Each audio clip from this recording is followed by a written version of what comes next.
जैसे जैसे समाज जागरूक हो जाएगा, इस देश में किसी के हक अधिकार को छीन नहीं पाएगा। जागरूक होने की देर है। पहले एक एक करके तो 2-2 4-4 करके जागरूक होंगे, धीरे धीरे पूरा देश जागरूक हो जाएगा। एक दिन ऐसा आ जाएगा, याद रखें। बैठो भाई, चिट्ठी भेज दूंगी आपको, तो पीछे चले जाओ। मैं तो पहले कह रहा हूँ, जगह कम है, पीछे हो जाओ। मान कहा रहे हो आप मेरी बात को? पीछे हो जाओ। थोड़ी देर बहुत घुसपिच कर दिया आप, पीछे हो जाओ। थोड़ी देर पीछे सरक जाओ, बहुत जगह है, पीछे सरक जाओ। देखो सीनियर लोगों को देखो, ये 2 बीच में कितने सीनियर लोग बैठे हैं, कितनी एज के लोग बैठे हैं। आप नौजवानों, शर्म करो थोड़ी। तुमसे अच्छे तो यही है, डट के बैठे। पीछे हो जाओ। आप तो देश का भविष्य, आप तो जिम्मेदारी है देश की, समाज की, देश की, सबकी जिम्मेदारी है। ये खाली कर दो भाई, आप मीडिया के साथ इस तरफ आके कवर कर लो, उनको बैठ जाएंगे।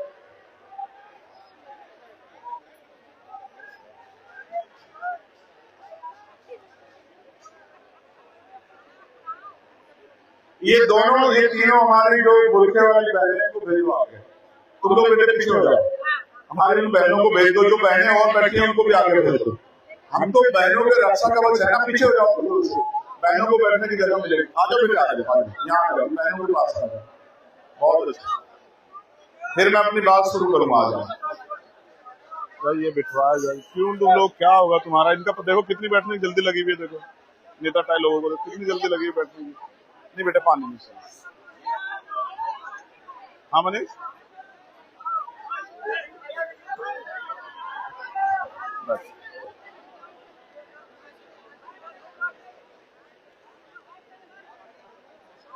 प्यारे साथियों, आज बहुत महत्वपूर्ण दिन है और मैं आज के दिन की शुरुआत, जब मैं अपनी बात रख रहा हूं तो इससे बात से करूंगा कि आज मां फूलन देवी की शहादत का दिन। संघर्ष, बलिदान, आत्मसम्मान की प्रतिमूर्ति रही।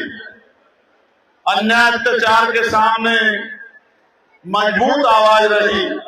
मां फूलन देवी जी को मैं नमन करता हूं। प्यारे साथियों, मैं दिल्ली में था और आप जानते हैं कि दिल्ली में आंदोलन चल रहा है और आंदोलन दिल्ली में नहीं है, अब आंदोलन पूरे देश में है और दुनिया में बैठे लोग आंदोलन को देख रहे हैं। कृपया आप लोग क्या आपके, मैंने मीडिया के लोगों को कहा था कि मेरे खिलाफ चला लेना कोई भी, मगर व्यवस्था मत कराओ, अपनी जगह सुनिश्चित करो। मुझे पता है जिस दिन आपका मन करेगा मेरे खिलाफ कुछ ना कुछ चला दो, मैं इससे नहीं डरता। हम बहुजन समाज के लोग इस बात से पके हुए हैं। हमें पता है कि जब तक हमारा मीडिया में शेयर नहीं होगा, हमारा आदमी नहीं होगा, तो हमारे खिलाफ ये होगा। ये हम जानते हैं, लेकिन इस बात की परवाह करके काम नहीं चलेगा। जब हमने समर्थक तैयार किए तो आलोचक भी तैयार हुए। आलोचना का स्तर होना चाहिए। हम कोई गलत काम करें, आप आलोचना करो, लेकिन किसी को खुश करने के लिए आलोचना करना चाहते हो तो भी आपका स्वागत है। लोकतंत्र है, अभिव्यक्ति की आजादी का अधिकार आपको भी ये संविधान ने दिया है। खूब आलोचना करो। आपकी आलोचना हमारे लिए खून है, तमगे हैं। हमारे लोग देखते हैं कि इनकी नैतिकता कहां तक है। हमारे लोग समझने लगे सोशल मीडिया की वजह से, सब समझने लगे, हमारे लोग समझने लगे। तो इसलिए मैं आपसे आग्रह करूंगा, जो सरदार जी हमारे घर का, तो हट जाओ पीछे, जिससे कि दूसरे लोग पीछे डिस्टर्ब ना हो। ये लोग बैठ जाओ बेटे, तब फिर बात शुरू हो जाएगी। बैठ जाओ, बैठ जाओ, बैठ जाओ। आपको तो छांव में भी अच्छा नहीं लग रहा है। ये देखो जो गर्मी में बैठे हैं, इन योद्धाओं की तरफ देखो जो गर्मी में बैठे हैं। जय भीम, जय भीम, जय भारत, जय भारत, जय मंडल, जय मंडल, जय जोहार, जय जोहार। भारतीय संविधान, भारतीय संविधान, भारतीय संविधान, भारतीय युवा, भारतीय युवा, मजदूर किसान, हमारा जवान। बहुत बहुत धन्यवाद प्यारे साथियों। अब मैं अपनी बात को शुरू करूंगा। मुझे बड़ी खुशी है कि बहुत सारी बहनों को मैं यहाँ देख रहा हूं। मैं उनका स्वागत करता हूं। ये अच्छा है। आज नहीं तो कल आपको अपने हकों के लिए निकलना है। मांगने से भीख मिलेगी, अधिकार छीनने पड़ेंगे। ये सब आपके सामने। ये जो संविधान आप देख रहे हैं ना, ये संविधान मैंने इसके आगे आज ये दीपक जलवाया। कारण है उसका आज। ये संविधान ना होता तो क्या होता? क्या हम यहाँ अपने हकों के लिए राजा के खिलाफ लड़ पाते? क्या हम अपनी मांगों के लिए आंदोलन कर पाते? क्या हम अपनी लड़ाई को मजबूत कर पाते? क्या हम अवसर की समता जो प्रस्तावना का हिस्सा है, क्या उस हिस्से का लाभ ले पाते? अगर संविधान ना होता क्या बेटियां अपनी लड़ाई लड़ने के लिए मैदान में आ जाती? संविधान ना होता क्या इस देश की बेटी डॉक्टर, इंजीनियर, IAS, IPS, वकील, जज बन पाती? अध्यापक, चित्रकार, पत्रकार बन पाती? संविधान ना होता तो कमजोरों को कौन कुर्सी देता? संविधान है तो दिव्यांग को भी अधिकार है, और संविधान है तो हर इंसान को अधिकार है। हर इंसान को अधिकार है। प्यारे साथियों, इस संविधान की वजह से सब कुछ है। ये संविधान है तो हम दिल्ली में भी लड़ रहे हैं, ये संविधान है तो हम लखनऊ में भी लड़ रहे हैं। और मैं इस संविधान की बात क्यों कर रहा हूँ? यही संविधान है जिसने मुझे इतनी ताकत दी है, एक प्राइमरी स्कूल के मास्टर के बेटे को, कि वो लोकसभा में जाके देश के प्रधानमंत्री के सामने आंख से आंख मिला के आपके हकों के आवाज को उठा सके, जवाब मांग। किसकी बदौलत हुआ? किसकी बदौलत हुआ? किसकी बदौलत हुआ? संविधान किसी एक के लिए नहीं है, संविधान हम सब के लिए है। संविधान हम सब के लिए है, संविधान किसी एक के लिए नहीं है। संविधान हम सब के लिए है, और जब तक बाबा साहब का संविधान जिंदा है तब तक हर एक व्यक्ति का अधिकार सुरक्षित है। मैं लंबे समय से देख रहा हूं, इस देश में कोई संविधान हाथ में लेके नहीं चलता था। अगर कोई चलता था तो वो भीम आर्मी भारत एकता मिशन का नौजवान चलता था संविधान का।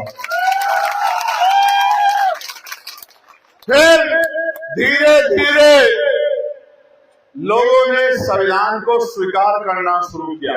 ऐसा नहीं देश में संविधान की आलोचना नहीं हुई, बहुत आलोचना हुई संविधान की। संविधान जब बना, RSS के लोगों ने मना कर दिया कि हम इस संविधान को नहीं मानते हैं। वो तो इस देश के तिरंगे के खिलाफ भी थे। कहते थे तिरंगा भारत का राष्ट्रध्वज नहीं हो सकता, ये तो 3 रंग का है, हम इसको राष्ट्रध्वज नहीं मानेंगे। इतना ही नहीं, कहते थे इस संविधान में भारत की संस्कृति नहीं है, इसलिए ये संविधान हमारा नहीं है। लेकिन ये संविधान है जिसकी वजह से जिसके पिताजी दूसरे के खेतों में मजदूरी करते थे, उसका बेटा IAS बन के यहाँ लखनऊ में प्रदेश की सेवा कर रहा है। और जिसके पिताजी मैला उठाते थे, उसका बेटा दिल्ली की सेंट्रल सचिवालय में वो वहां बैठ के देश की नीतियां बनाने में मदद कर रहा है। ये संविधान की वजह से। आज स्वामी प्रसाद मौर्य जी, आज डॉक्टर मसूद साहब, आज भगवती जी प्रसाद जी, आज राकेश वर्मा जी, अगर कोई मंत्री, कोई विधायक, कोई सांसद बना है, अगर कोई IAS बना है, IPS बना है, तो इस संविधान में जो अवसर की क्षमता मिली है उसकी वजह से। मेरे बराबर में हमारे डॉक्टर साथी जो पढ़ रहे हैं वो दिख रहे हैं, सामने मेरी वकील बहनें बैठी दिख रही हैं। आप देखिए क्या बदल गया 75 साल में। मैं आपको आंदोलन की तरफ लेकर चलता हूं। ये 12 तारीख की बात है। एक तस्वीर मेरे सामने आई, दिल्ली की टीम ने बताया कि एक आंदोलन चल रहा है और उसमें जो अनशन पे बैठे हैं सोनम भाई, उनकी तबीयत बड़ी खराब हो गई, सरकार सुन नहीं रही है। तो मैंने पूछा मुझसे क्या चाहते हो, तो कहा कि आपके बगैर चलेगा नहीं। पिछले 12-15 साल में और बीते 10 साल में जब भी हुकूमत के खिलाफ कोई लड़ने गया है तो आपने उसकी मदद की है। आज नौजवान आया है लड़ने के लिए, आपको उनकी मदद करनी चाहिए। तो मैंने उनसे कहा कि देख लो, कल मत कहना पैर आगे बढ़ा के पीछे नहीं हटाया जा सकता है। एक बार कोई बात कह दी तो फिर उसको पूरा करना पड़ेगा। तो बोले कोई बात नहीं, नौजवान लड़ रहे हैं, आप और हम भी नौजवान हैं, तो पूछ करने के बारे में सोचना चाहिए।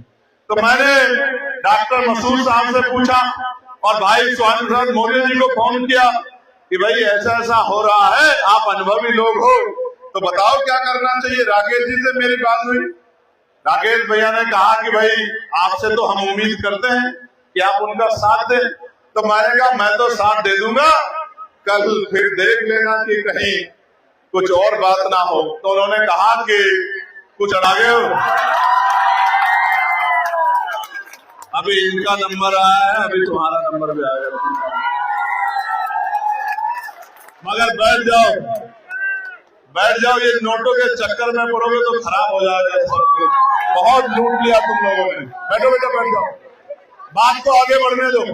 प्यारे साथियों, जब मुझे वरिष्ठ साथियों ने कहा कि आपको लड़ना चाहिए, रामेश्वर पवन जी का भी यही विचार आया। हमारे यहाँ चर्चा होती है, चर्चा के बाद निर्णय लिए जाते हैं। भाई विनय जी ने भी यही कहा कि आपको आगे बढ़ जाना चाहिए। जब इन्होंने कह दिया तो मैं आगे बढ़ गया। 12 तारीख को हमने उनको अपना समर्थन पत्र सौंप दिया और जैसे हमने समर्थन पत्र सौंपा, एक अजीब सी एनर्जी आई आंदोलन में और जो पार्टियां नाम भी नहीं ले रही थी वो भी दौड़ने लगी जंतर मंतर की तरफ। आपको याद होगा पहलवान आंदोलन, आपको याद होगा 69,000 शिक्षक भर्ती का आंदोलन, आपको याद होगा मुस्लिम भाइयों एनआरसी का आंदोलन, आपको याद होगा कि जब कोई नहीं लड़ता तो बाबा साहब को मानने वाले, फूले साहू को मानने वाले, पेरियार को मानने वाले, ये नीले पटके वाले सामने आते, संविधान को मानने वाले ये नीले पटके सामने आते। और इस बार भी ऐसा ही हुआ। ये बताओ, ये बेवकूफ है, आप अकलमंद बताओ, ये क्यों बैठे और आप क्यों खड़े हो, ये बता दो बस मुझे। अगर इस बात का जवाब दे दो तो फिर बात आगे बढ़ जाए। क्या तो ये बेवकूफ है जो गर्मी में बैठे हैं, या आप बहुत समझदार हैं जो खड़े हैं और आप छांव में भी नहीं बैठ पा रहे हैं? इसका मतलब कोई एक तो गलत है ना। ये गलत नहीं हो सकते, तो मेरे जिगर के टुकड़े हैं, ये गलत नहीं हो। ये बीच वाला रास्ता बंद करो, आवाजाही रखोगे तो ऐसा ही होगा। 4-6 वॉलंटियर लंबे होकर बैठ जाओ उधर सीधे, ये बीच की आवाजाही बंद कर दो तो फिर बीच में आके कोई खड़ा नहीं होगा। पीछे को हो जाओ, मैं तुमसे इसलिए कह रहा था पीछे को हो जाओ, तुम ही संभालो मोर्चा लो, ये भी थोड़ी खुल जाएंगे, थोड़े पीछे को हो जाओ, फिर बात शुरू करेंगे आगे। जल्दी से हो जाओ, पीछे को एक फीट का फासला ले लो सब लोग, एक फीट का फासला ले लो। गर्मी से मत डरो, बहादुर योद्धाओ। याद करो शहीद आजम सरदार भगत सिंह को, जब 56 दिन भूख हड़ताल पर रहे इस देश को आजाद कराने के लिए। याद करो उनको जब फंसते हंसते फांसी का फंदा चूम लिया। ये गर्मी हम किसान मजदूरों के बच्चों का, परिवार के बच्चों का क्या बिगाड़ देगी? इस गर्मी से, ये गर्मी आंधी तूफान हमें नहीं रोक सकते। हम यहाँ देश के युवाओं की रक्षा सुरक्षा के लिए बैठे। सबको पीछे पीछे एक फीट का फासला लो सब लोग, बहनों को छोड़ के सब पीछे पीछे 1 फीट का फासला लो। जल्दी सबको पीछे पीछे, ये भी जल्दी सरको, जल्दी सरको, चिट्ठी नहीं आएगी सरको, चिट्ठी नहीं आएगी, चलो सरको जल्दी से। वो गैप खत्म कर दो, पीछे वाला जो है वो गैप, आगे तुम लोग आगे तरफ जाओ, ये लोग पीछे तरफ जाएंगे, तभी बात बनेगी। तब अपनी बात कहने का आनंद भी आता है, जब ये महसूस हो जाता है कि सुनने वाले लोग बड़े शानदार तरीके से सुन रहे हैं। पीछे हो जाओ, 1-1 फीट का सबके लिए पीछे हो जाओ, थोड़े पीछे हो जाओ।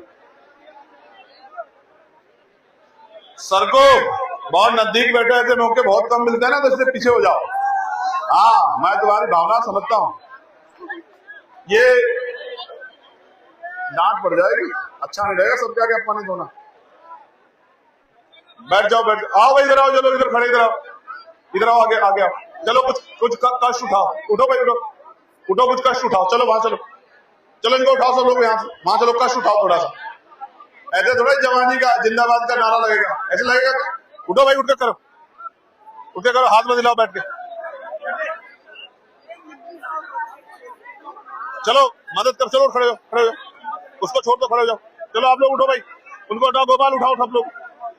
इनको थोड़ी थोड़ी गर्मी लगती रहनी चाहिए, तभी तो ये लोग चलते रहेंगे।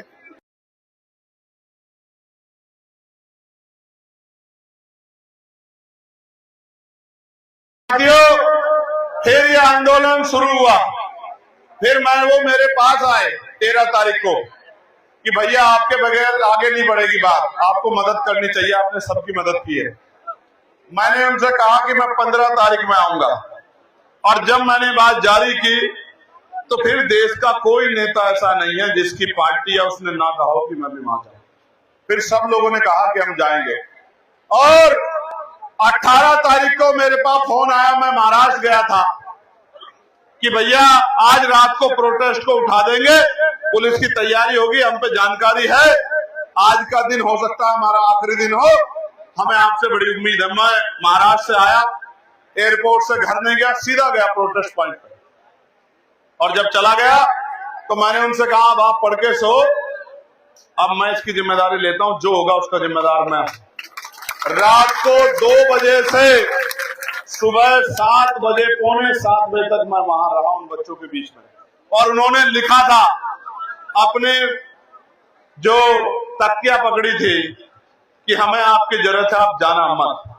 तो मैंने भाई का फर्ज अदा किया, एक जनप्रतिनिधि का फर्ज अदा किया, एक आंदोलनकारी का फर्ज अदा किया। ऐसा ही मैंने घटना का जिक्र एक इंटरव्यू में भी किया। वो हुआ था मेरे साथ तब जब जाम्बिया के बच्चों को पीटा गया था। और जब मैं वहां गया तो एक पुलिस के अधिकारी ने मुझसे कहा कि चंद्रशेखर जी हम आपका बड़ा सम्मान करते हैं, आप यहाँ से चले जाओ, आप चले जाओगे, इन बच्चों को हम देख लेंगे। और एक बच्ची ने मेरे हाथ पकड़ कहा, एक बेटी ने, कि भैया आप यहाँ से मत जाना, आप चले जाओगे तो ये हमें बहुत पीटेंगे। मैंने उस अधिकारी को कहा कि अब आपका मुकाबला इनसे तब होगा जब चंद्रशेखर आजाद यहाँ नहीं होगा। वो तस्वीरें आज भी आपको याद होंगी कि मैंने गाड़ी के ऊपर गाड़ी लगाई और गाड़ी के ऊपर सर पे पटका बांध के चद्दर ओढ़ के मैं बैठ गया और मैंने कहा कि तुम्हें दिखता रहूंगा, ये मैं सोचना चला गया। 4:45 बजे जब हमारे सारे बच्चे छोड़ दिए गए और जामिया से पुलिस फोर्स निकल गई, तब जाके जो है मैंने वो जगह छोड़ी। मैं अपनी बात का बड़ा पक्का हूं और मैं अपनी बात को और मजबूत करने के लिए कोशिश करता हूं, अपनी बात से पीछे नहीं हटता। तो 18 तारीख का दिन निकल गया और अब दिन आ गया 20 तारीख का। 20 तारीख के सुबह मैं वहीं पहुंचा उन्हीं के पास। उन्होंने कहा भैया कि क्या आदेश है, तो मैंने उनसे कहा कि फैसला लो, मगर ये ध्यान रखना कि ये जो नौजवान अगर एक बार दिल्ली की सड़कों पर चला गया और आपसे नहीं संभला, कहीं सामने से कोई हमला हो गया, पत्थरबाजी होगी, लाठीचार्ज हो गया, तो ये नौजवान है वो आक्रोश में पता नहीं क्या कदम उठा देगा। तो इनको बाहर जाने से रोकना और सरकार से यहीं से बात करने की कोशिश करना। उन्होंने मुझसे कहा कि आप पार्लियामेंट में चले जाओ, हमारी आवाज उठाओ। 10 बजे मैं और मेरे साथ टीएमसी की सांसद हमारी बहन महुआ मोइत्रा, वो और हम निकले, भीड़ बहुत थी और हम लोग संसद चले गए। संसद में जाते ही हम लोगों ने खूब हंगामा किया और कहा पहले इस्तीफा होगा उसके बाद चर्चा होगी। संसद का कार्य रोक दिया गया और तत्काल मुझे बाहर से फोन आया कि बच्चे एसबीआई वाली रोड से सड़कों पे निकल गए हैं, आपको आना पड़ेगा, कोई संभाल नहीं पाएगा। वो जो प्रोटेस्ट है उसके जो इम्पोर्टेंट 3-4 लोग हैं, 2 लोग मंत्री जी से मिलने चले गए हैं, एक व्यक्ति मौके पे नहीं है, एक व्यक्ति जंतर मंतर है, कोई सुनने वाला नहीं, संभालने वाला नहीं। और आप जानते हैं मैं सोनम भाई से कह के आया था कि आप 20 तारीख को अनशन तोड़ देना, आपकी मांग यह है कि प्रोटेस्ट हो, तो मैं आपको विश्वास दिलाता हूं कि जंतर मंतर से लेके और संसद तक आदमी ही आदमी होगा। मेरी बात का आपको सूचना कब आई कि आपको लखनऊ में प्रोटेस्ट करना है? कब आई? कल? अब सोचो अगर 1 हफ्ते की सूचना पर मैं लखनऊ बुलाऊं लोगों को तो क्या होगा? दिल्ली जैसे 10 जंतर मंतर में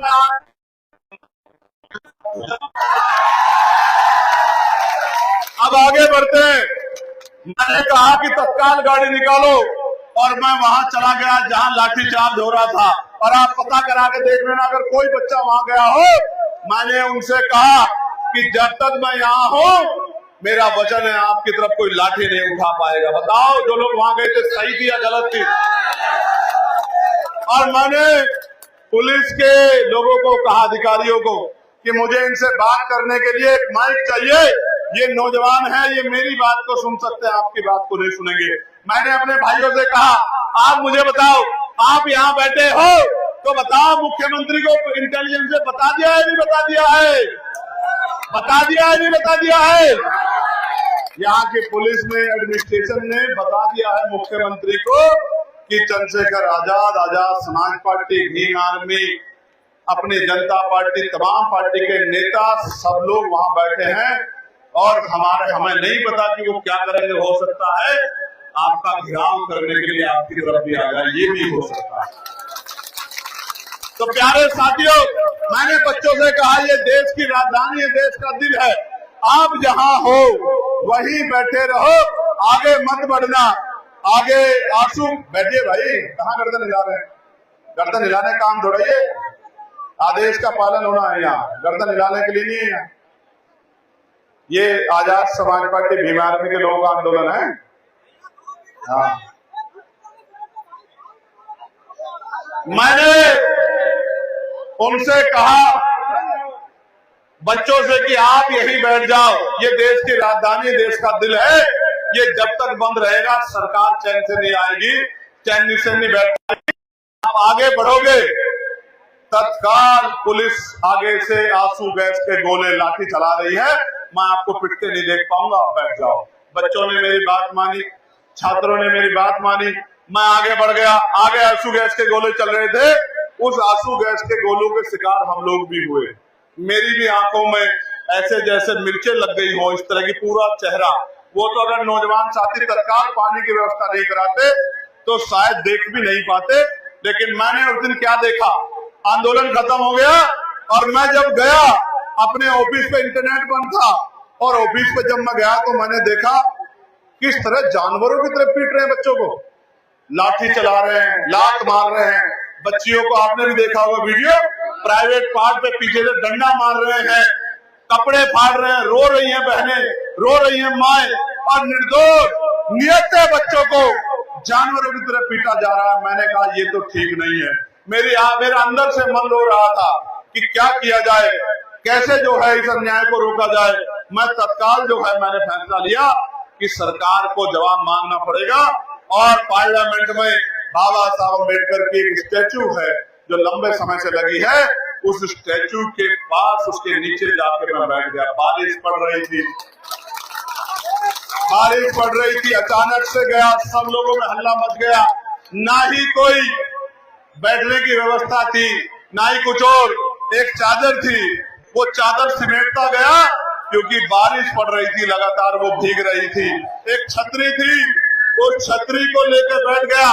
पूरी रात कुदरत ने ऐसी परीक्षा ली, राकेश भैया, बारिश ही नहीं रुकी पूरी रात। पूरे दिन का मैं थका हुआ, और पूरी रात बेटे उधर से लिया, बीच में मत, उधर से लिया, उधर से पीछे से लिया। पूरी रात बारिश पड़ती रही और मैं मोर्चे पे डटा रहा। अगले दिन की सुबह हुई, मुझसे स्पीकर साहब ने बात की, मुझसे कहा आप छोड़ दो वहां से, आप अंदर आके बैठ जाओ। रात में भी उन्होंने खबर भेजी कि आप बीमार हो जाओगे। मैंने कहा बीमार नहीं, मौत भी आ जाएगी तो मैं यहाँ से हिलूंगा नहीं। आपकी सरकार ने अन्याय किया बच्चों पे, मेरे बहनों भाइयों पे, मैं हिलने वाला नहीं हूँ। उनको लाठियां पड़ी हैं, वो खुले आसमान में सो रहे हैं, वहाँ चादर भी नहीं है, वहाँ पानी भी नहीं है, वहाँ खाना भी नहीं है, और आप मुझसे कहते हो कि मैं उनका प्रतिनिधि हूँ, मैं जाके गद्दे पे सो जाऊं। मेरा जमीन इस बात की गवाही नहीं देता, जहां वो पड़े हैं वहीं मैं रहूंगा।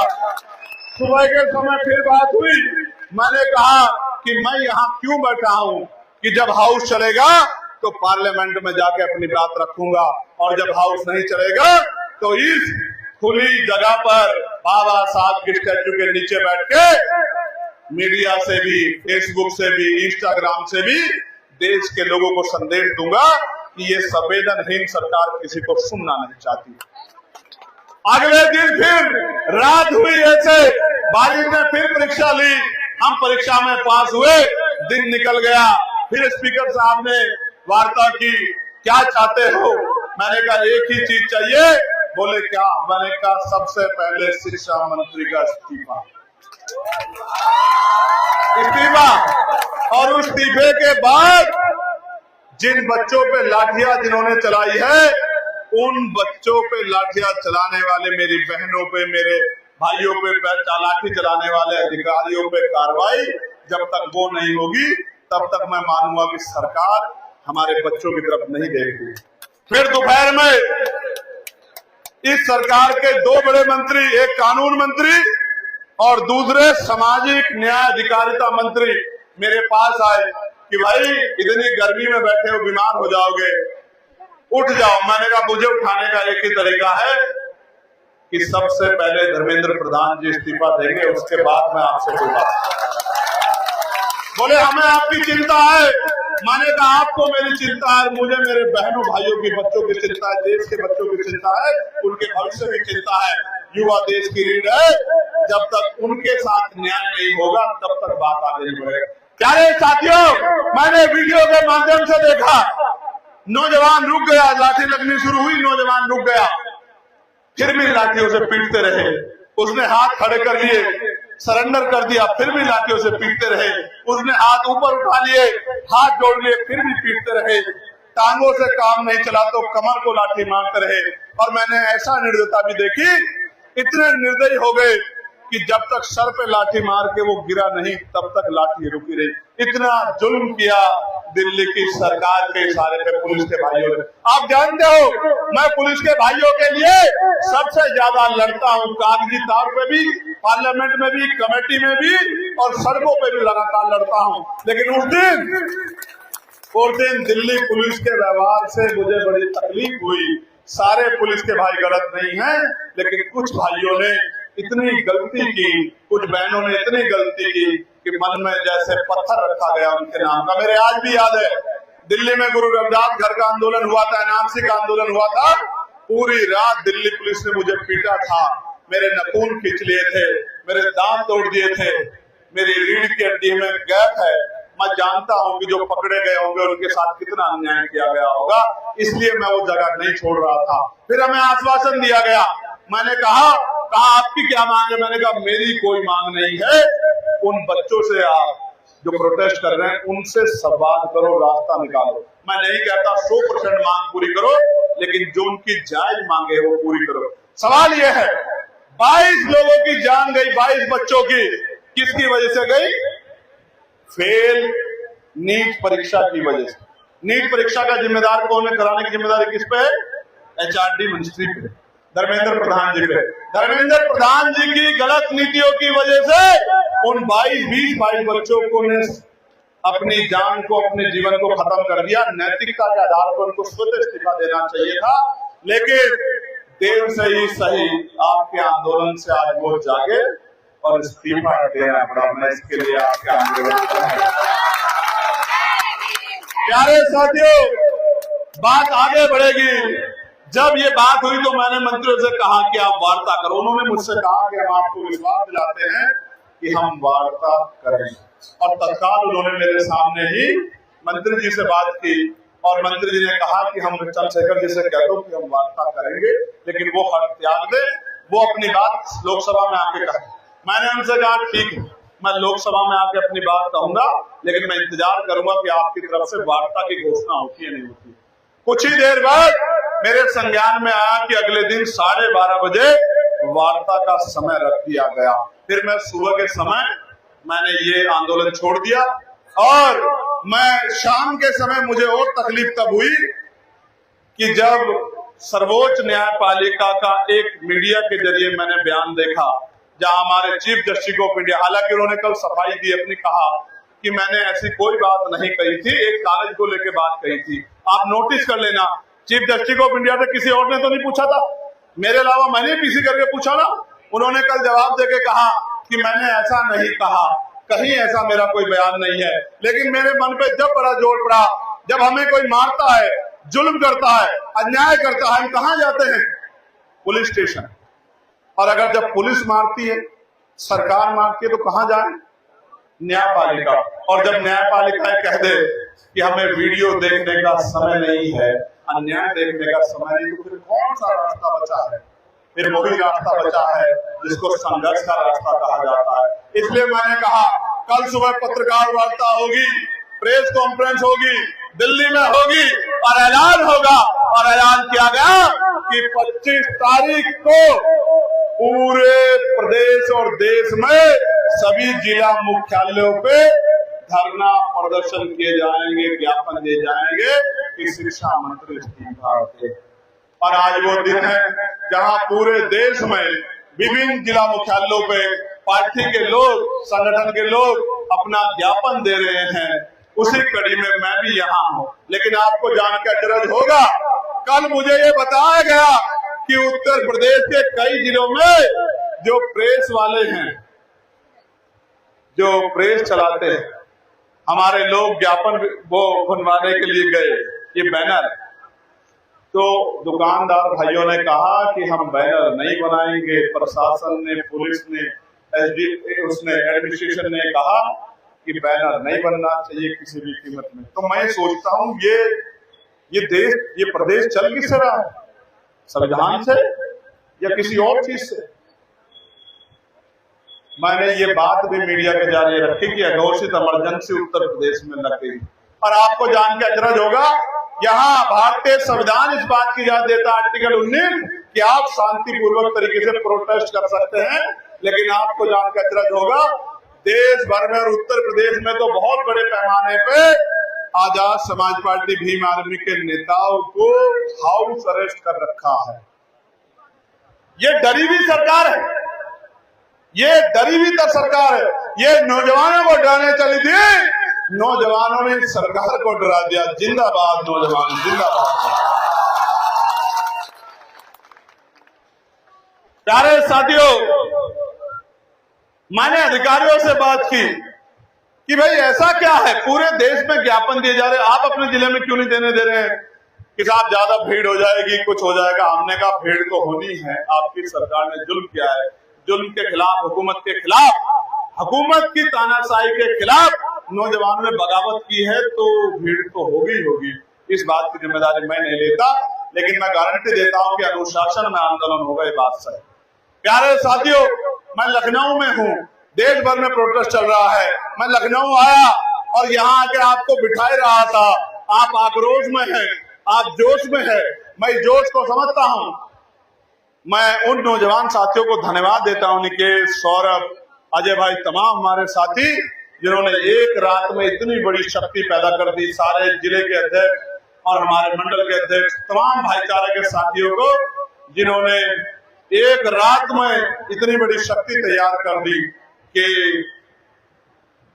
मेरे कदम रखते ही खबर आ रही है। पत्रकार साथी वहां से चिल्ला रहे थे कि आपकी मांग पूरी हो गई है, इस्तीफा हो गया, इस्तीफा हो गया, इस्तीफा हो गया। मैं आपको भी कहना चाहता हूं, जो बच्चे प्रोटेस्ट में जा रहे हैं, पुलिस उनको गिरफ्तार करे। जो वहां खाना पहुंचा रहे, जुनैद वहां खाना पहुंचा रहे थे, उनके परिवार के लोगों को अरेस्ट कर दिया पुलिस ने। और कहते हैं ना कि लश्कर भी तुम्हारा, अखबार भी तुम्हारा, तुम झूठ को सच लग दो। लश्कर भी तुम्हारा, लश्कर भी तुम्हारा। नहीं, ये क्या है? ये लाइन क्या है? हाँ, लश्कर भी तुम्हारा, सरकार भी तुम्हारी, तुम झूठ को सच लिख दो, अखबार भी तुम्हारा। कागज ही तो भरना है, कागज ही तो भरना है। लिख देंगे जुनैद पे, इसके अकाउंट में इतने पैसा है, जुनैद जवाब देता रहेगा कोर्ट में, जुनैद को जेल भेज देंगे। उसका दोष ये है कि वो पानी की, खाने की व्यवस्था कर रहा है। वहां भारत दिखाई दे रहा है, जंतर मंतर पे भारत दिखाई दे रहा है। वहाँ हिंदू भी है, वहाँ मुसलमान भी है, वहाँ सिख भी है, वहाँ जैन भी है, बुद्धिस्ट भी है, सब है वहाँ। और इसी से डरती है ये सरकार, इसी से डरती। जैसे यहाँ दिख रहा है ना, यहाँ अनुसूचित जाति, अनुसूचित जनजाति, अन्य पिछड़ा वर्ग, मुस्लिम, तमाम लोग हैं, सामान्य जाति के लोग हैं, ऐसे ही इसी एकजुटता से डरती है सरकार। और एक लड़ाई तो जीत ली, लेकिन उत्तर प्रदेश में एक लड़ाई बाकी है। वो है 3000 बच्चों का भविष्य जो दांव पे लगा है। रामपुर के अंदर मौलाना अली जौहर यूनिवर्सिटी को तोड़ने के आदेश जो सरकार ने दिए हैं, इस आधार पे मैं कहना चाहता हूं, मैं आपको बताना चाहता हूं, जैसे मुझे जानकारी है, ये सरकार पॉलिटिकल रूप से आजम खान से लड़ रही है, ये बात सही, इसमें कोई दो राय नहीं। राजनीतिक लड़ाई है वो जारी है। हालात बदल जाएंगे तो सरकार में जो लोग आज अन्याय कर रहे हैं उनको भी एहसास हो जाएगा। लड़ाई कभी एक तरफा नहीं रहती, राजनीति में दो तरफा होती है। वक्त वक्त की बात है, दौर दौर की बात है। आज उनका, कल हमारा होगा, कल हमारे हाथ में ताकत होगी, फिर करके दिखाना जुल्म, फिर निकल के दिखाना गुंडागर्दी करके। आज जो आपके गुंडे आ जाते हैं, कहीं प्रोटेस्ट हो रहा है, किसी को आके धमकाते हैं, कुछ करते हैं, इन सारे गुंडों का ऐसा इलाज होगा कि ये प्रदेश में भी दिखाई देंगे, दूसरे प्रदेश को छोड़ के जाएंगे, वहां जाकर बैठे। तो प्यारे साथियों, 3000 बच्चे पढ़ते हैं वहां। मुझे बताया गया कि जिस आरटीआई ने नोटिस दिया है रामपुर डेवलपमेंट अथॉरिटी ने, जब ये यूनिवर्सिटी बनी वो हिस्सा आरटीआई का हिस्सा था ही नहीं। जैसे आज लखनऊ में नगर निगम में कोई हिस्सा शामिल कर लिया जाए प्रीसीमेंट करके, लेकिन अब से 10 साल पहले वो शामिल ना हो, उसकी जिम्मेदारी लखनऊ डेवलपमेंट अथॉरिटी नहीं ले सकती है। लेकिन इसलिए किया जा रहा है कि जुल्म करना है। तो मैं बताना चाहता हूं उत्तर प्रदेश की सरकार को और उत्तर प्रदेश के इस मंच से केंद्र की सरकार को, अगर मौलाना अली जौहर यूनिवर्सिटी की तरफ बुलडोजर चलेगा तो पहले मुकाबला चंद्रशेखर आजाद से होगा, याद रखना। और क्योंकि अगर आप उसको तोड़ने की तरफ देखना चाहते हैं तो ये एहसास होता है, आप चाहो तो नक्शा नहीं है, नक्शा दोबारा बनवा दो, आप चाहो नक्शा पास करा लो, ये तो आपके हाथ में। ऐसे तो यहाँ 5 कालिदास मार्ग का भी नक्शा नहीं, इसका मतलब तोड़ थोड़े दोगे। आप चाहो तो रास्ता निकाल सकते हो, लेकिन मैं कहना चाहता हूं, अगर आप जानबूझ के यूनिवर्सिटियों को तबाह करना चाहोगे, आपने 94,000 स्कूल बंद किए हैं देश के अंदर पिछले 10 साल में, आपने सरकारी संस्थाओं को बेचने का काम किया है, आप निजीकरण करके सरकारी संस्थानों को बर्बाद कर रहे हैं, कमजोर वर्ग के अधिकारों को छीन रहे हैं। लेकिन आप अगर शिक्षा के मंदिरों पे हमला करोगे तो शिक्षा के मंदिरों के रखवाले चुप नहीं रहेंगे, इस बात को भी आपने याद रखना। ये लखनऊ है, उत्तर प्रदेश नहीं है। अगर अन्याय करोगे तो उत्तर प्रदेश से सामना होगा सरकार के लोगों को, मैं कहना। और गलत फहमी में मत रहना कि मैं अकेला हूं, मैं तो सामान्य कार्यकर्ता हूं। भीम आर्मी आजाद समाज पार्टी का हम पे स्वामी प्रसाद जैसे अनुभवी नेता भी हमारे साथ हैं, रामेश्वर पवन जी जैसे अनुभवी नेता भी हमारे साथ हैं, डॉक्टर मसूद साहब जैसे जो शिक्षा मंत्री रहे हैं उत्तर प्रदेश के अंदर, ऐसे अनुभवी नेता भी हमारे साथ है। और जिनकी कलम जो है हुकूमत की दरवाजे हिला के रख देंगी, भाई राकेश जी जैसे जो है सीनियर आईएएस भी आज हमारे साथ जुड़ गए हैं। हम ऐसे हटने वाले नहीं है, इस बात को मेरी याद है। प्यारे साथियों, अभी संघर्ष जारी है, अभी तो ली लड़ाई है, आगे और लड़ाई है, अभी तो शुरुआत है, अभी तो एक इस्तीफे की बात है। हुकूमत जुल्म करेगी तो पूरी सरकार का इस्तीफा जनता करा देगी, याद रखना। और हम कोशिश करेंगे कि 2027 में तो उत्तर प्रदेश के अंदर परमानेंट इस्तीफा जनता इस भारतीय जनता पार्टी का करा दे। ये आपके हाथ में है, ये ताकत बाबा साहब अम्बेडकर के संविधान ने आपको सौंपी है। आपकी उंगली में इतनी ताकत है, जिसे चाहो कुर्सी पे बिठा दो और जिसे चाहो जमीन पे पटक दो। ये आपकी उंगली में ताकत, वोट की ताकत बाबा साहब ने। इसका उदाहरण मैं आपके सामने बैठा, आपके सामने खड़ा। मैं 2022 में यही 5 दिन 69,000 शिक्षक भर्ती के बच्चों के साथ आंदोलन में था। यही जमीन पे लेटता था, एक तरपाल नहीं थी, पन्नी हुआ करती थी, उसी पे लेटता था, जैसा देते थे वैसा खाता था। 5 दिन बाद इसी को गार्डन में बड़ा आंदोलन किया। बैठ जाओ भाई बच्चों, बैठो, जल्दी बैठ जाओ, सामने मत खड़े रहो, बैठ जाओ, बैठ जाओ, बैठ जाओ, बैठो भाई, जो नहीं बैठते हट जाओ, सामने साइड हो जाओ। आपको याद होगा, ये नौजवान गवाह हैं, ये बैठे हैं, ये खड़े हैं यहाँ। हमने इसी सरकार को, यही आंदोलन हुआ, बैरिकेडिंग लगे और कहा आज विधानसभा का घेराव होगा, और तभी मुख्यमंत्री जी ने खबर भेज के डेलीगेशन बुला के और 6,800 नियुक्तियां जारी की थी या नहीं की थी बताओ। और फिर बाद में मैं ये भी बताना चाहता हूं, इसी सरकार ने पिछले दरवाजे से हाई कोर्ट में उस मामले को भेज के, और जब हाई कोर्ट से जीत गए तो सुप्रीम कोर्ट उस मामले को भेज के दलित पिछड़े वर्ग के 6,800 नौकरियों को छीनने का काम किया और 8,200 घोटाला करने का काम किया। इस घोटाले वाली सरकार को हम लोग 2027 में उखाड़ के फेंक देंगे। मेरी बात को ये भाई, ये बैठ जाओ, सामने बैठ जाओ, बैठ जाओ। आजकल नैतिकता खत्म हो गई है, दूसरे विरोधी लोग भी आ जाते हैं आपके आंदोलन में और इस तरह का काम कर देते हैं कि पूरे आंदोलन पे सवाल खड़ा हो जाता है। इसलिए बैठना पड़ता है, नजर रखनी पड़ती है। कैमरे में आ जाते हैं ना, कैमरे लगेगा 6-7 काम। बैठो बैठो, जल्दी बैठो, मुझे देखो, तुमसे याद है तो मैं ही खड़ा हूं। बैठ जाओ बेटे, आप भी बैठो, बैठ जाओ, बैठ जाओ, जल्दी बैठ जाओ। जिसने पहरा है वो तो वैसे भी, उसको तो कहना भी नहीं पड़ना चाहिए। प्यारे साथियों, आपको और हमें कमर कसनी है। नौजवानों ने अपने आप को साबित कर दिया है।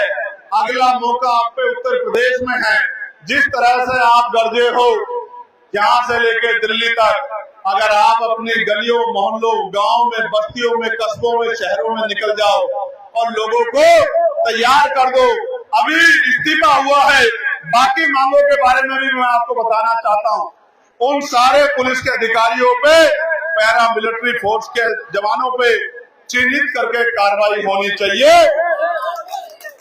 जिन्होंने बेटियों को जानवरों की तरह पीटने काम किया। होनी चाहिए, होनी चाहिए, जोर से बताओ, होनी चाहिए, होनी चाहिए। दूसरा, सिर्फ कार्रवाई नहीं, कार्रवाई तो एक हिस्सा है, उन पे मुकदमा दर्ज होके उनको जेल की सलाखों के पीछे भेजना चाहिए। रामहेत, इसका कारण क्या है मैं बताता हूं, इसका कारण समझो क्या। वो देश की राजधानी है, देश भर में प्रोटेस्ट होते हैं।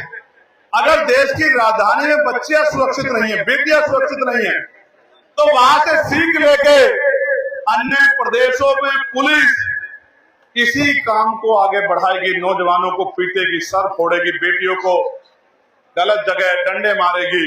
ये प्रक्रिया देश के लिए अच्छी नहीं। अच्छी है क्या? नहीं होना चाहिए ना। मैं यहाँ क्यों बैठा था 69,000 शिक्षक भर्ती में, इसके पीछे एक कारण। 69,000 शिक्षक भर्ती में जब मैं आया था तो मैं इन बच्चों से मिलने आया। ये किसी मंत्री के घर गए, आए तो इनके हाथों पे डंडे लगे हुए थे। मेरे याद, उस बच्ची का नाम है मुक्ता कुशवाहा। मैं आया तो वो रो रही थी, मैंने उसको रोते देखा तो मैं भावुक हो गया। मैंने उनसे कहा कि अब तुम्हें नहीं लड़ना पड़ेगा, अब आपकी लड़ाई हम लोग लड़ेंगे। फिर मैंने कहा कि ये लड़ाई आपकी नहीं, ये न्याय की लड़ाई है, हमारी लड़ाई है, हम लड़ेंगे। इसलिए कह रहा हूं, जब मैंने वहां भी देखा उनको भूख हड़ताल पे अपने जीवन को दांव पे लगाते, तो मैंने उनको भी कहा कि आपकी लड़ाई नहीं है, हमारी लड़ाई, इसको हम लोग लड़ेंगे। दूसरी बात यह है, आप ये बताओ, हम टैक्स देते हैं, चाहे हम रोजगार करें या ना करें, हम लोग टैक्स देते हैं। कैसे? हम ये बनियान खरीदेंगे, घोटाला जिस पे लिखा हुआ है, तो हमें टैक्स देना पड़ेगा। ठीक है, हम किताबें खरीदेंगे, हमें टैक्स देना पड़ेगा। हम ऑयल खरीदेंगे, मोबिल ऑयल, पेट्रोल डीजल खरीदेंगे तो हमें टैक्स देना पड़ेगा। हम चश्मा खरीदेंगे, खाना खरीदेंगे, पीने का कोई सामान खरीदेंगे, सब पे टैक्स है। जहर पे भी टैक्स और दवा पे भी टैक्स। ठीक है, भारत का टैक्स सिस्टम ऐसा है कि जो बच्चा पेट में है उसके लिए दवाई आएगी, उसके पे भी टैक्स लगेगा। भारत का टैक्स सिस्टम ऐसा।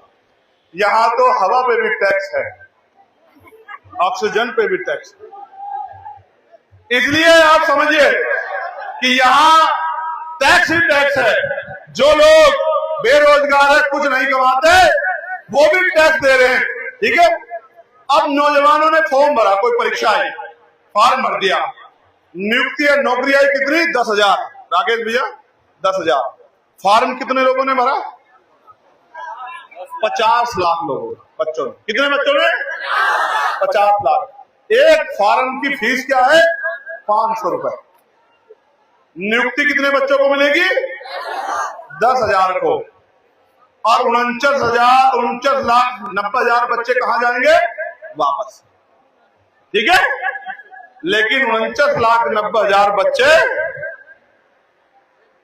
उनसे 500 रुपए। ठीक है, ये तो एक शुल्क है। सेंटर कहां लगाएंगे? लखनऊ का सेंटर मुरादाबाद, मुरादाबाद का सेंटर बलिया, बलिया का सेंटर मुजफ्फरनगर, मुजफ्फरनगर का सेंटर बनारस, बनारस का सेंटर बिजनौर, और बिजनौर का सेंटर मिर्जापुर, और मिर्जापुर का सेंटर कासगंज, और कासगंज का सेंटर चित्रकूट, और महोबा का सेंटर आजमगढ़, और आजमगढ़ का सेंटर शामली, और शामली का सेंटर लखनऊ। मेरा रिश्तेदार कोई नहीं रहता इन जिलों में, मेरा जानने वाला कोई नहीं रहता। बच्ची जाएगी कैसे? बच्चा जाएगा कैसे? एक आदमी उनके साथ जाएगा, फिर ढूंढेंगे रहेंगे कहां, फिर खाएंगे क्या, सोएंगे कहां? 2-4 हजार रुपए का नगद मार देके ट्रेनों में टिकट नहीं, वेटिंग चल रही है, ट्रेन फुल है, बस में जाओ, अपनी गाड़ी करो, टोल टैक्स दो, तमाम तरह की मुसीबतें झेलो। और अगर 5 मिनट लेट हो जाओ तो मैंने कितनी ऐसी वीडियो देखी कि बच्चे रो रो के मर जाते हैं। गेट नहीं खुलेगा भाई, गेट नहीं खुलेगा। अच्छा, आप पहुंच भी गए, 10 मिनट बाद पता लगता है। पहले कभी कभी तो पहले पहुंचे, सुबह पता लगा रईस यादव ने, अमीरों ने पैसे देके पेपर खरीद लिया है, तो पेपर लीक हो गया है, तो परीक्षा रद्द मानी जाएगी। इसलिए अपने अपने घर लौट जाओ। अब आपके आने जाने का किराया भी आपको खुद ही उठाना पड़ेगा। गलती सरकार की है, सजा आपको मिलेगी। उत्तर प्रदेश में यूपी SSSC और यूपी PSSSC 2017 से 25 के पेपर जो है आउट हुए, FIR हुई, गिरफ्तारियां हुई। UPPSC APO का अनियमितता 2022 का आरोप और जांच, 2018-19 UPSSC वीडियो भर्ती, पेपर लीक गड़बड़ी, जांच में कार्रवाई। लेखपाल मुख्य परीक्षा 2022 अनियमितता, पेपर लीक का आरोप, जांच, परीक्षा जारी। PET 2023 पैट, कुछ केंद्रों पर पेपर वायरल होने के आरोप, जांच पूरी, परीक्षा रद्द नहीं। यूपी टेट 2021 दोनों पालियों की परीक्षा रद्द। UPPSC ROAR 2024 पेपर लीक के आरोप, जांच, परीक्षा रद्द, पुनर्परीक्षा। UP police constable 2024 paper leak की पुष्टि के बाद परीक्षा की निष्पक्षता प्रभावित, पूरी परीक्षा रद्द, पुनर्परीक्षा। और आपको याद है जब हमने सवाल उठाया तो मुख्यमंत्री जी ने क्या कहा? नहीं, ये तो विपक्ष के लोग भड़का रहे हैं, कोई लीक नहीं हुआ। लेकिन 3 दिन बाद लीक भी माना गया और परीक्षा भी रद्द की गई। मैं ये कह रहा हूं, ऐसे मुख्यमंत्री का, ऐसे गृह विभाग के मंत्री का जो मुख्यमंत्री के पास है, क्या फायदा है उत्तर प्रदेश को? अगर आप कागज नहीं सुरक्षित रख सकते, वायुयान से पेपर भेजेंगे, तुम्हारा भला हो जाए।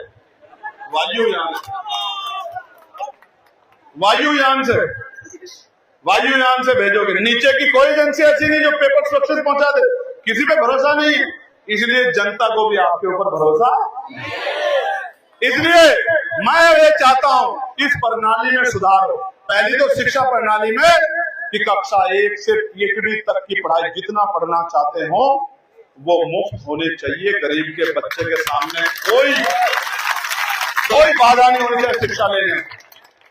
एक बात, चिकित्सा मुफ्त होनी चाहिए हर व्यक्ति के लिए जो इलाज की कमी कान किसी की जान ना है। और पढ़ाई ऐसी नहीं, एक तरफ CBSE ICSE बोर्ड और एक तरफ UP बोर्ड कि 5वीं का बच्चा अपना नाम नहीं लिख पा रहा हो।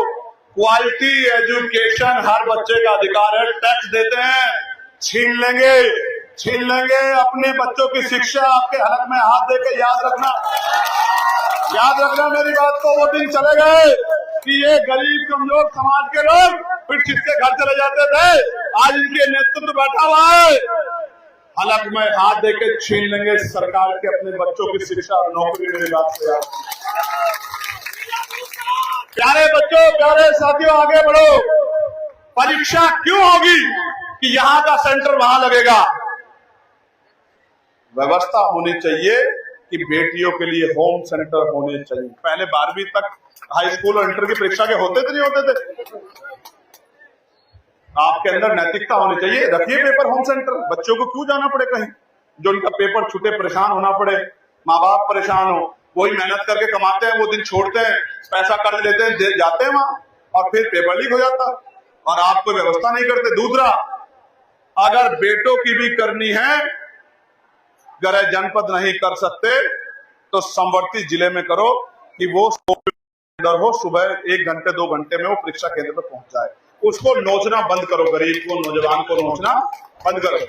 और बड़ी बात, रोस्टर कैलेंडर होना चाहिए हर परीक्षा का, चाहे वो राष्ट्रीय स्तर की परीक्षा हो, राज्य कैलेंडर होना चाहिए।